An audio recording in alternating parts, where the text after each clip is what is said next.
From underwater filmmaker to award-winning creative director, Shelby Ring's journey is anything but ordinary. She's here today to share how she's redefining brand storytelling and how her rebellious spirit has fueled Ruby Riot's success. You have an interesting background. You were a yacht chef, and then you moved to underwater filmmaker to award-winning creative director. So it's an incredible journey. What was the moment that you knew video production was your true passion, and how did you make the transition happen? I met a cute sport fisherman and I came back to the States. I was in Charleston, South Carolina. The sports fisherman didn't work out, but the passion for filming and making videos did. So here we are 11 years later, but it really was recognizing I love using film, I love using video as a mirror to show people what and who they are in the world and who they are to other people. You describe your Ruby Riot Creatives as a brand that embraces rebelliousness and creative anarchy. So, so can you talk about how that extremely bold philosophy influences your approach to video production and storytelling? One of the things I find really intriguing is you've won the Knott's Best of Weddings Award 4 times. Apparently you're in their Hall of Fame. I had a mentor that he was so gracious to let me be a second shooter for him with his weddings. My first solo wedding that I shot under Shelby Ring Productions, it was a nudist wedding. So the whole bridal party, the officiant, everyone was buck naked.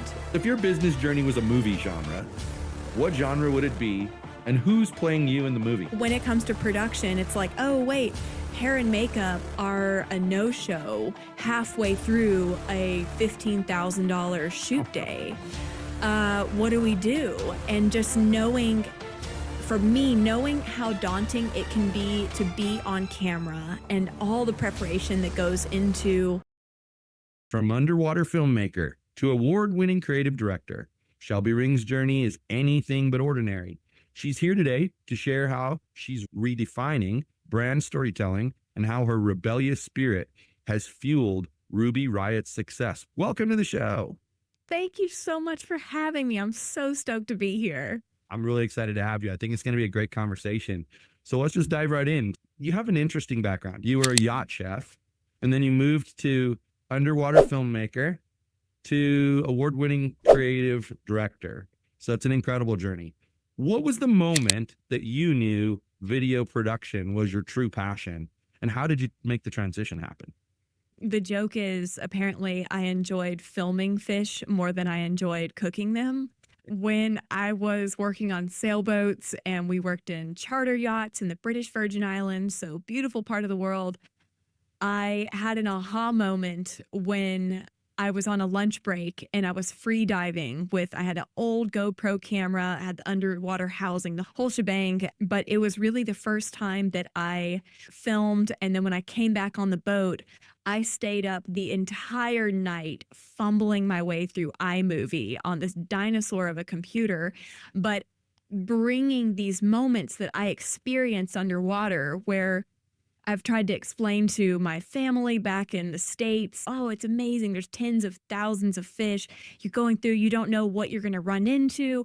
And to finally be able to convey that and set music to it and just take my experiences and make them something that others can have, I love that. And so it grew organically. It was something that I did out of passion. I would make highlight reels for our guests that were on the sailboats.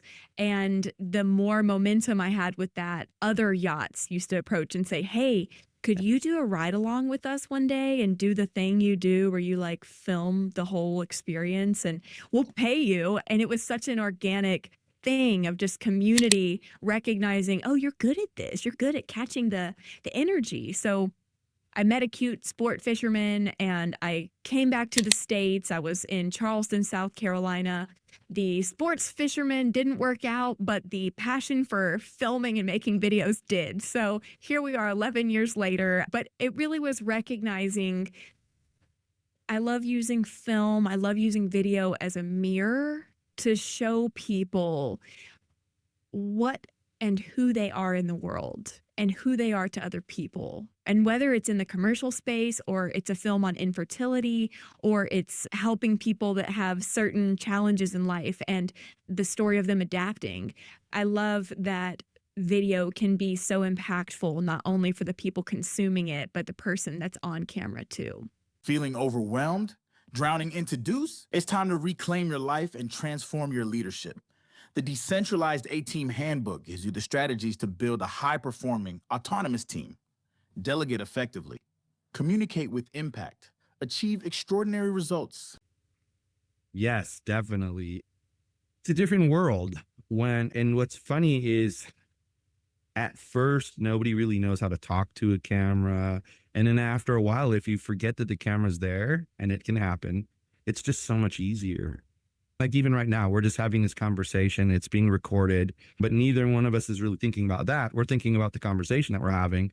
And so therefore you get the real authentic version of you and the authentic version of me. And I think it's a lesson people have to learn, that you don't spend so much time worrying about the small things, that the rest of the stuff just happens and you don't really have to do much to it.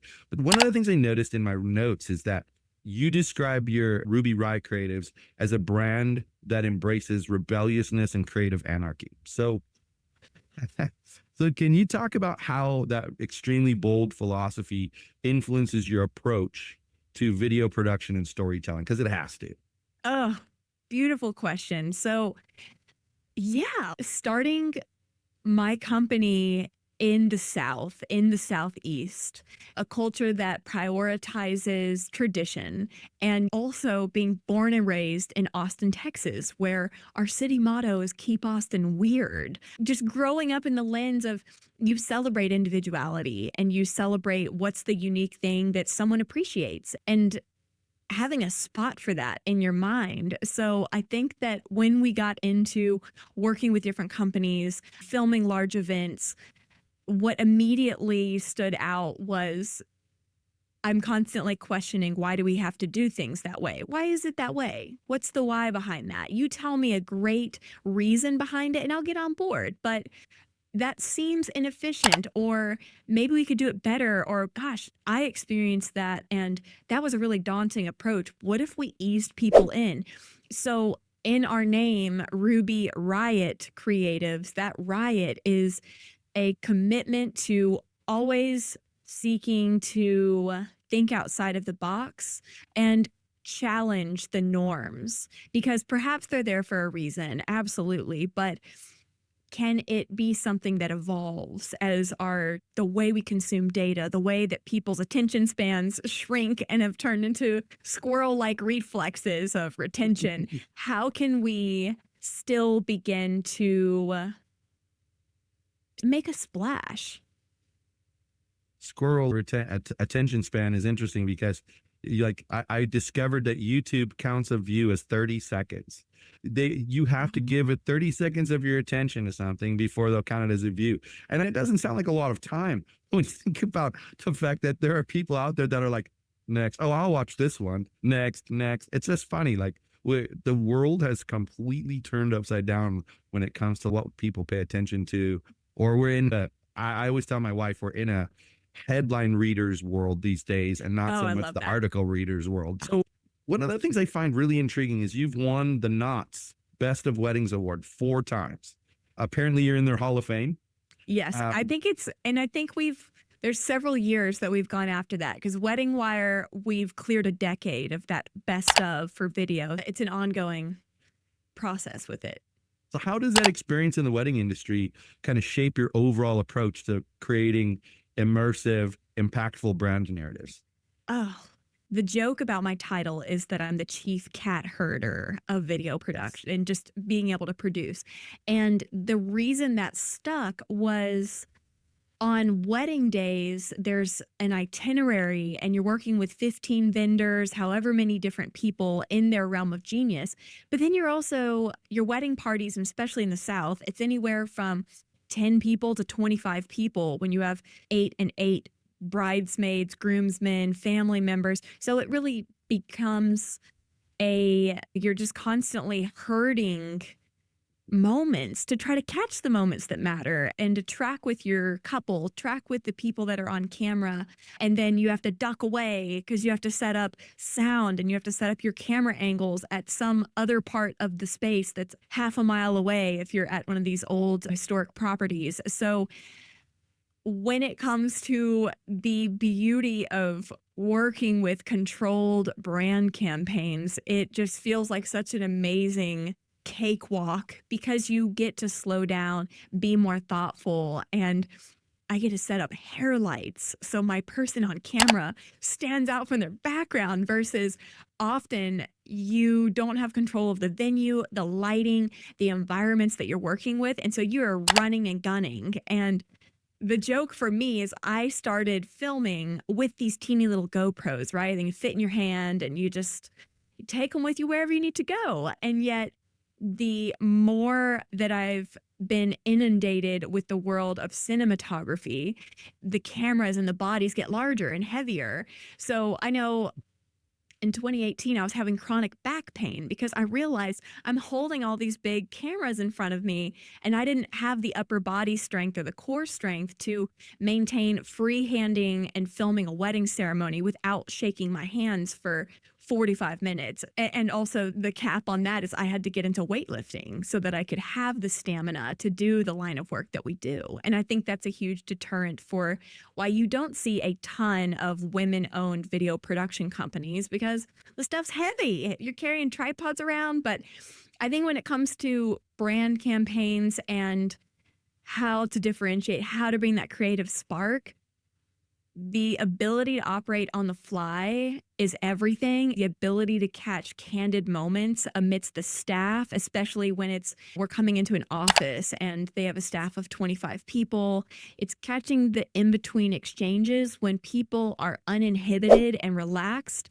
That's what tells the story about the company culture. So the ability to run and gun, critical to being able to have the creative mind and then implement and execute quickly.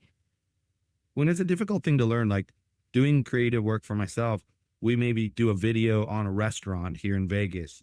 And when we'd first do it, I'd get the footage, I'd come back home and I'd be like, oh my gosh, I have to go back to the restaurant. We didn't get this and we didn't get that. We got enough to tell the story about the food and when they're open. And that's pretty much it. And we've learned over time that like planning ahead, even just as simple as saying, make sure you get a shot of the server serving food, make sure you get a pan of the whole entire restaurant, etc. Yeah. It makes a difference. And then it's gotten to the point now, like my wife was talking about it last night, that we just know what to do, but we still plan every single video out ahead of time because it sometimes makes you think of, well, how it would be cool if we got this kind of shot or that kind of shot. So I hear you. And I actually think my daughter got married in Australia 3 years ago. She married an Australian guy. She lives there now. And the wedding photographer said the same thing you did. She said, I feel like I'm a cat herder. I'm herding cats. And I said, you are basically. You guys need to be over here now. Now you guys need to step away because I need just these two people. That's a lot of work. And I think having experience with the run and gun kind of stuff, it helps you because your head's on a swivel. You're looking around. You're thinking about what's next. Yeah, it's so true. And being able to work with when it comes to camera settings, because originally my team, I would hire college interns, they'd graduate, they'd get a junior shooting position or a junior editor position. When you start trying to teach and duplicate what you're doing, you're constantly, hey, we just came into indoor outdoor space. Quick, what's the white balance? Is it 4200 Kelvin, 56, or are we going towards 3700? And just that ability to real time help assess how many people are in this space and is there a lot of action? What should be your focal point, your focal length? How do we learn to adapt? Is there LED strobing lights in the room? 1/50th for your shutter? Like just so many little minute layers that as you're describing, you got to go into the restaurant and you're thinking about get the actual server serving the food, get a good pan of the space, the control and peace of mind for when you come into post-production that you have enough B-roll, enough of those filler moments to convey what you want to talk about. It's crucial. Yeah, I've learned there's no such thing as having too much footage. Just shoot what you shoot. So with the rebellious kind of outside the box mindset that drives Ruby Riot, how are you inspiring that same kind of creativity and innovation in your team? Ooh, honestly, It anchors to, I celebrate individuality, the nuances of each of my team members, and anybody that is a new hire for us, they take the Strength Finders 2.0. It's Tom Rath's old, it's been out for it's definitely been out at least 15 years now, but it's a strength assessment of 50 or so personality profiles. Here's your top 5 strengths. And the whole concept is, if you know the top 5 biggest parts of what drives somebody or how they process the world, if we can all understand, oh, I'm really strong at ideation, but maybe I suffer at being able to implement, but one of my coworkers is an activator, so they may err on the side of ready, fire, oh, aim. And those personalities go beautifully together. I think when it comes to cultivating and perpetually inspiring for working with my teammates for years and years, is the joke is let your freak flag fly. Let whatever you nerd out on, if it's your music, if it's the genre, if it's films, or even Justin, one of my lead directors of photography, he gets so OCD and he is a perfectionist. And that is exactly who I want in the seat for doing set design. And I think that it turns into, when I recognize people's way they operate, the practicals come into, I'm going to give Justin a really big buffer for when we're in pre-production setup, when we're at a client space, because I want him to feel relaxed, to dial it in where he feels really confident about the shot. And then I feel really confident in managing the expectations of the client, of their team, of you've got 15 people that are tailoring to not using their main room because we're doing interviews in there. So I think that the more that we take time to slow down and acknowledge what is the rock and roll part of each of us, that's how we ultimately get to shine. So what's the wildest shoot you've ever done? I mean, my first solo wedding, I had a mentor that he was so gracious to let me be a second shooter for him with his weddings. My first solo wedding that I shot under Shelby Ring Productions, it was a nudist wedding. So the whole bridal party, the officiant, everyone was buck naked. And it was, I have never filmed another event quite like that. It was in beautiful Puerto Rico waters, everybody's waist high, but that was an unusual environment, I think, for everybody involved except for the bride and groom. But that was a lifestyle expression that they loved, and that was their expression of freedom. And they had some friends that were like, screw it. Look, all right, I'll go stand in the water. It's nice. So that was one of the most zany experiences that I'd had in terms of directing and setting up. How do you do portraits? There's a whole other set of styling I have to consider. So that was probably the most outrageous shoot. And the funny thing was, when I moved to the States and I was beginning to market, I can offer event services, I couldn't show my portfolio. I couldn't show, here's my niche and what I'm used to. But that was a one of a kind experience. I bet. So we've been talking about how Ruby Riot has a creative anarchy in place. So if you could give your creative team any rule that they need to break, whether it be in production or branding, what would it be? Ooh, I think this makes me think of dancing, where once you understand the constructs of a movement sequence, once you know the footwork and the protocol. So when it comes to cinematography, the rule of thirds, and is the frame perfectly as one would expect? I think encouraging, try something different, take the camera, roam around, and find the space, do something that's different. Don't just be held so hard to the traditional training, the traditional shots. I know I certainly err on the opposite pendulum swing as someone that I was used to just roaming with cameras and observing in the moment, real time, what looks interesting, or what if I was 6 inches away from that door frame and you can see the wood grain as the door opens up. That was cool, and that was on accident. Now I'm going to try it again. So I think be mindful of the protocol and the etiquette of a skill, and then be curious enough to drop that and explore the space in between that. I think that's going to perpetually push us, even in post-production, and how we edit as well. Yeah, I think creative work epitomizes that saying that rules are made to be broken. They're there to guide you. Like you talked about the rule of thirds. It's there to guide you. I think of it every single episode when I do thumbnail, because they're like, Yes. all the people should be on the point of the rule of thirds. They should be on 1/3 of the screen. And then you're like, but it doesn't look good there to me. And in this particular one, because different people send you different headshots. Some are looking one way, some are looking at, some are just looking straight ahead. Some look like mug shots. And you Yeah, gotta make it- also. and you have to make it look good. And then you're looking at it and you're like, all right, I get it. I know what the rule is, but this just doesn't work for this. I'm going to do this instead. And suddenly you're like, oh, no, that I like. And I think that's the thing, is knowing when to break the rule. So I think that was a great choice that you made there, because that'd be a rule that I'd want them to break for sure. Yeah, it's just follow the curiosity. So if your business journey was a movie genre, what genre would it be? And who's playing you in the movie? Ooh.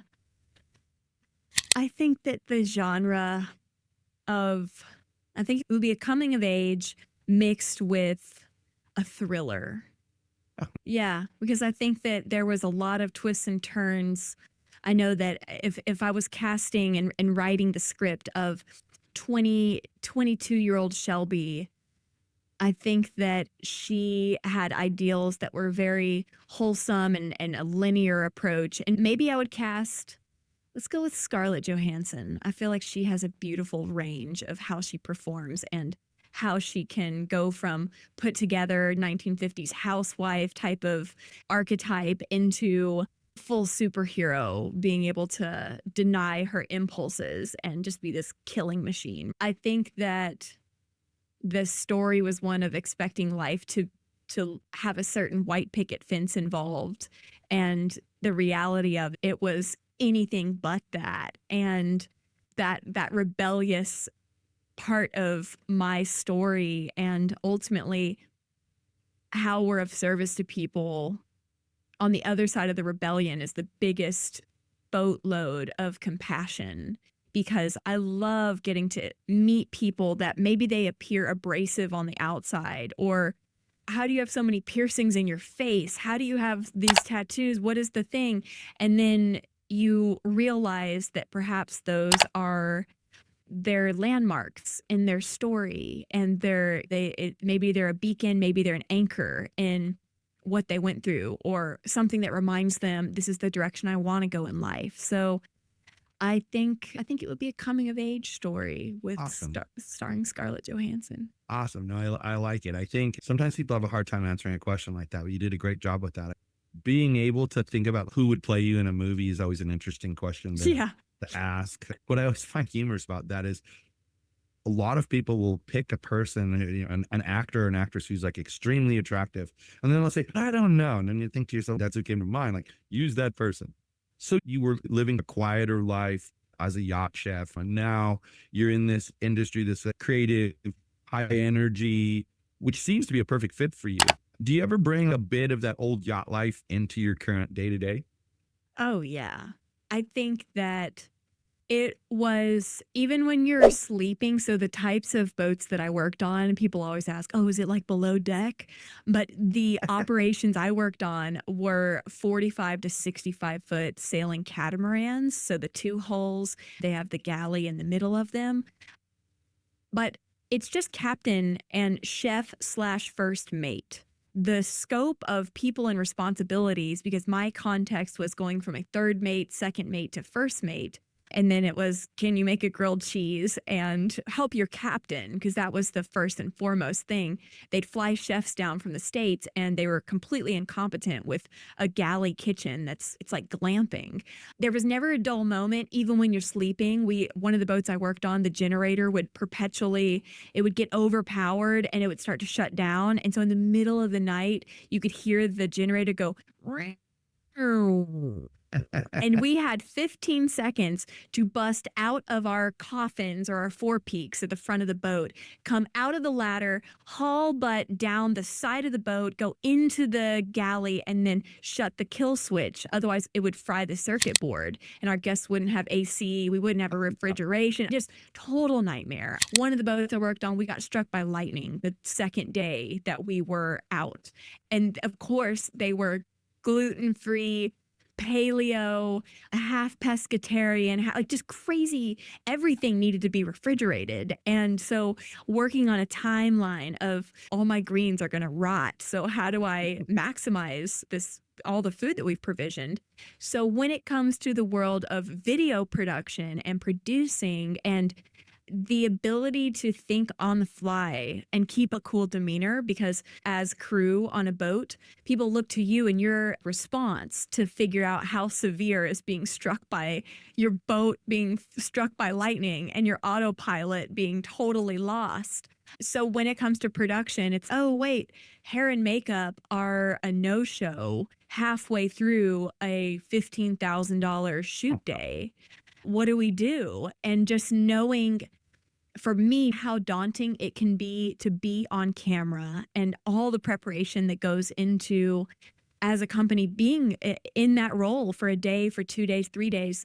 We're not going to let this derail all of this creative energy. I've had moments where I drop everything and guess what? I am the hair and makeup artist because we got it. You enjoy your salad. I'm going to figure out how to do your hair and turn it into something that's going to look fantastic. It's not a problem.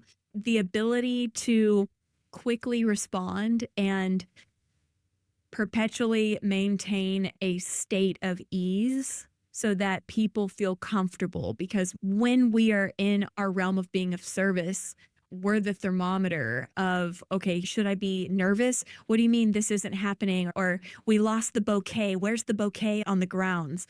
Just keeping that anchor of a calm, we've got it under control no matter what demeanor is pretty critical. The ability to survive pretty catastrophic things on the water, and then hair and makeup being a no-show, it's no problem. Yeah, it's taken in stride. Yeah. So what is a common video marketing trend that you'd love to disrupt? Oh, man. Ugh.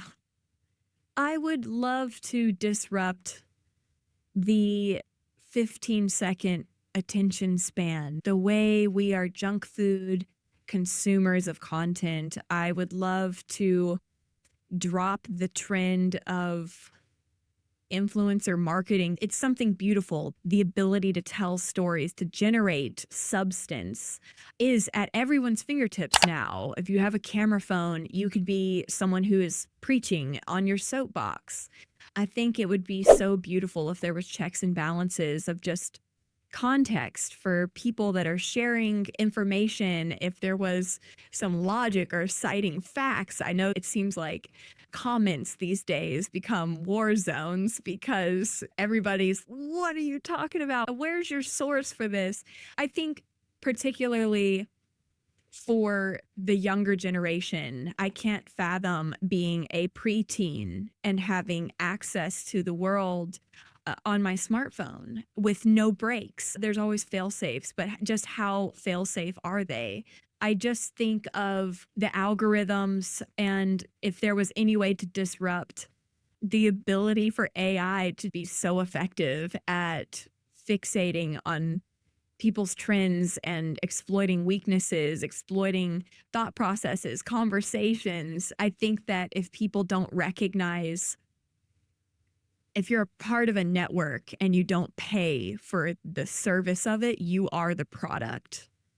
And to really recognize your attention with participating with social media, with YouTube, with different platforms, your attention is the most valuable resource. So I suppose my want in disrupting the trends these days in the marketing world, it would be for it to be a little more ethical, especially for young minds, and for people to just be super aware, like the way that a box of cigarettes says this product can cause harmful defects, you name it, just for people to be a little more cognizant of, take it with a grain of salt. It's interesting that you went to the pack of cigarettes because it's the one regulation that's come out in my lifetime that they even dictated the font size of the message because people would have buried it. You would have been like, what? There's a message on here somewhere? But it's so important for especially the younger generation to see the warning that they made it required it to be a certain font size and no smaller. And I'm on board with what you said. I think there's an ethical issue.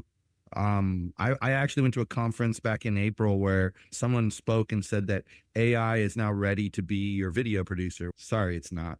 I've tried it, and we do a monthly update, and there was going to be a tennis tournament here, and I couldn't get any footage that worked for it. So I asked AI to generate it. Well, literally, it created two people that were standing on the same side of the tennis court, bouncing a ball on the ground. I'm like, that's not what I asked you for. I literally asked you for something else. And this is what you gave me. It's going to be years before, without spending a ton of money, it's going to be years before normal people have access to that stuff. But the ethical considerations of what AI can do, so far, I've seen none of the AI image generation tools will take your image and modify it. That's a good thing because we don't want that. God forbid. Celebrities would have suddenly there'd be nude photos of them everywhere, and it's not them. Yeah. It's just wrong. And it's probably, I'm not a big proponent of regulations on most things, but let the market decide. But when it comes to tech things that can completely change someone's life, there has to be some control. And I think you're right. Like the ethical part of it, we have to keep an eye on it because AI is going to become misused. And my gosh, California just passed a law forbidding AI generated like videos that change a person's real voice. So I'm not sure how they're going to enforce that, but this has been a cool conversation. I love your energy and like the direction you've taken your life. You seem to be enjoying life, and I wish more people would be like that. The world would be a better place, to be honest. But let people know how they can connect with you. Sure. So all of our work, all of our latest projects, any of the coursework we're doing, you can find it at rubyriotcreatives.com. Social media, the necessary evil of today's day and age. We're Ruby Riot Creatives on X. We are Ruby Riot Agency.